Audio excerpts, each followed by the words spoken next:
નમસ્કાર, આપ જોઈ રહ્યા છો નેશન પ્લસ ન્યૂઝ. હું છું આપની સાથે હેતલ ભગત. છોટાઉદેપુર જિલ્લાના વઢવાણથી મીઠીબોરના રસ્તાનું કામ પંચાયત માર્ગ મકાન વિભાગ દ્વારા 6 કરોડના ખર્ચે મંજૂર કરાયું છે.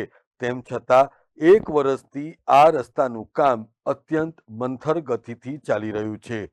છોટાઉદેપુર જિલ્લાના વઢવાણથી મીઠીબોરના રસ્તાની આઝાદીની વર્ષો પછી મંજૂરી મળી છે, પરંતુ અધિકારીઓની કામગીરી અત્યંત મંદ ગતિએ ચાલી રહી છે.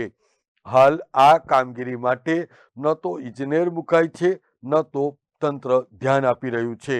તાલુકા પંચાયતના મદદનીશ ઇજનેર પંચાયત માર્ગ મકાન વિભાગ ઇન્ચાર્જ વહીવટ ચલાવતા હોવાથી કરોડો રૂપિયાના કામો રામ ભરોસે ચાલી રહ્યા હોવાનો આક્ષેપ પણ નગરજનો કરી રહ્યા છે. જ્યારે સ્લેબ ડ્રેન બનાવવા માટે ડાયવર્ઝન બનાવવામાં આવ્યા છે, એ ડાયવર્ઝન પણ અત્યંત જોખમી છે અને આ ડાયવર્ઝનથી લોકો પણ ભારે હેરાન પરેશાન થઈ રહ્યા છે. જ્યારે ડાયવર્ઝન બનાવવા માટે એસ્ટિમેટમાં જોગવાઈ કરેલી છે અને લોકો સરળતાથી રસ્તા ઉપર અવરજવર કરે તેવા હેતુથી ડાયવર્ઝન બનાવવાના હોય છે. જ્યારે હાલ તો કાચા ડાયવર્ઝનને પરિણામે રસ્તા ઉપર માટી ઉડી રહી છે અને અકસ્માત થાય એવી પણ ભીતિ વાહન ચાલકોને થઈ રહી છે. ને આ રસ્તો મંજૂર થઈ 1 વર્ષ થયો છે, હજુ સરખો નહીં થયો.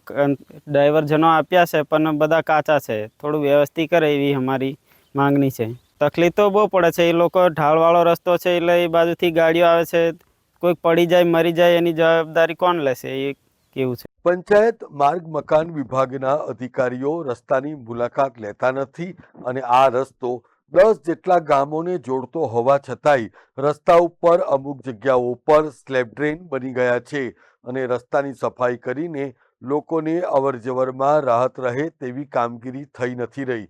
પંચાયત માર્ગ મકાન વિભાગના અધિકારીઓની નિષ્કાળજીને કારણે વર્ષો પછી પણ રસ્તાની સુવિધાની કામગીરી યોગ્ય રીતે ન થતા લોકોમાં આક્રોશ જોવા મળી રહ્યો છે. મુશ્કેલી તો ખરી ને, આ બધા ટેકરા બહુ છે, માટી ઉડે છે, એના માટે આ બધા થોડા ખાડા પૂરવા પડે ને એક લેવર નથી ના, ટેકરા બાજુ થોડું નીચું ઉતારવું પડે એવું છે. એટલે વાહન નીકળવા લઈને મુશ્કેલી પડે. ટેકરો ચડવામાંથી મુશ્કેલી પડે છે. બાઇકો છે કે 4 વ્હીલર છે કે બધાને નીકળે કે નહીં નીકળતો? નીકળે છે પણ એમ બકાય નીકળે. બહુ ટેકરો પડે છે ઊંચાઈ. થોડોક નીચે ઉતાર્યો હોય તો સારું રહે, સરખો થવો જોઈએ. અને અધિકારીઓ આવે કે નહીં આવતા કામગીરી પર જોવા? અધિકારીઓ સાહેબ અહીં કોઈ આવતા તો નથી કંઈ ખાસ. હું કે સારો રસ્તો બને, હું કે પાસે ધોવાણ ના અટકે એની માટે કોઈ પેલે કામગીરી કરવી પડે એવું છે. તો ચોમાસામાં ધોવાઈ જાય. નકળું હોય તો આ બધા ટેકરા બહુ નડે છે. મીઠીબોર પહોંચવા માટે આદિવાસી સમાજના લોકોને ભારે મુશ્કેલી પડી રહી છે. ત્યારે 4 કિલોમીટરનું અંતર કાપતા લોકોની આંખે અંધારા આવી જાય એવી સ્થિતિ સર્જાઈ રહી છે.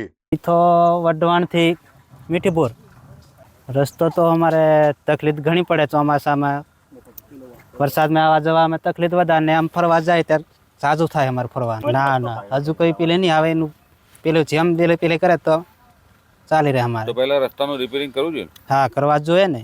સરકાર પાસે શું માંગણી હોય, આ કરી દે તો અમારે સારું રહે. આમ ફરીને જવા કરતા એમ અમારે સારું પડે. બધું લગભગ અમારે 4-5 કિલોમીટર એટલું ખરાબ. આ જે ડાયવર્ઝન બનાવ્યું નહીં, કાચું ડાયવર્ઝન બનાવ્યું તો શું થાય એનાથી? આનાથી પછી તકલીફ પડે ને. ચડી જવાય કે નહીં ચડાતું? ના ચડાય ને, વરસાદમાં જ નહીં ચડાય. હમણાં ચાલે પણ વરસાદ પડ્યો હોય થોડો ઘણો તો અમારે અહીં જવાનું બંધ. કંઈક પડી જાય ને તો વાગે ને કંઈક પેલી થાય. વગર ઇજનેર અને વગર સુપરવિઝને કામો થતા હોવાને કારણે કોન્ટ્રાક્ટરોને મોકળું મેદાન મળી જવા પામે છે. સરકાર દ્વારા ઇજનેરોની બદલી કરી દેવામાં આવી છે, પરંતુ છોટાઉદેપુર પંચાયત માર્ગ મકાન વિભાગના મદદનીશ ઇજનેરની જગ્યા ખાલી રાખવામાં આવી છે અને સરકારના આવા અંધેર વહીવટથી કોન્ટ્રાક્ટરને મોટો ફાયદો થઈ રહ્યો છે. Rehan Patel, nation plus news, Chhota Udepur. સમાચારોના સતત અપડેટ મેળવવા માટે અમારી નેશન પ્લસ ન્યૂઝની યુટ્યુબ ચેનલને સબસ્ક્રાઇબ કરો, બેલ આઇકન દબાવો અને જોડાયેલા રહો ફેસબુક, ઇન્સ્ટાગ્રામ અને ટ્વિટર પર.